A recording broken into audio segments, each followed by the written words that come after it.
EMI के ऊपर जो अपना पर्सन है चीजों को खरीदता है, तो उसे हम अर्बन पुअर कंसेप्ट के अंदर कंसीडर करते हैं। क्यों करते हैं?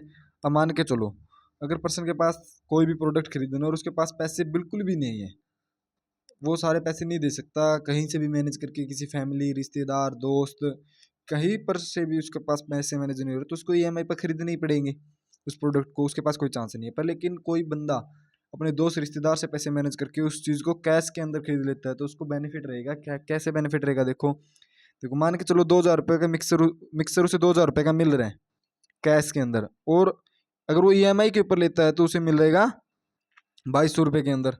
ठीक है, 3 मंथ्स की ईएमआई उसकी बंधेगी, और 3 मंथ्स के अंदर उसने 10% ब्याज उसने पे किया है। मतलब हर दिन, हर महीने उसने 3.3% उसने कुछ ब्याज पे किया है। ठीक है, परसेंटेज के हिसाब से उसने ब्याज पे किया। मतलब क्या है? देखो, अगर हम हमारे लोकल में क्या होता है कि जो जो बनिया होता है, जिसे हम बनिया बोलते हैं, वो हमें 1.5 रुपये सैकड़ा के हिसाब से पैसे देता है।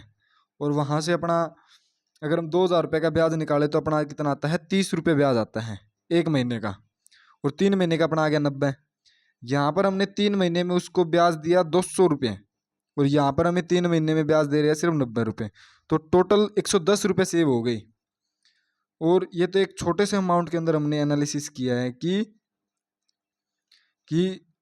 110 रुपये सेव हो रहे हैं। अगर अमाउंट हमारी 20 के अंदर चली जाती है, 20,000 के अंदर चली जाती है, तो आप खुद देख सकते हैं कि उसके अंदर कितनी वो बनेगी, क्या कितना परसेंटेज रहेगा ब्याज का, कितने हम पैसे सेव कर सकते हैं, 1,000 से 1,200 रुपये।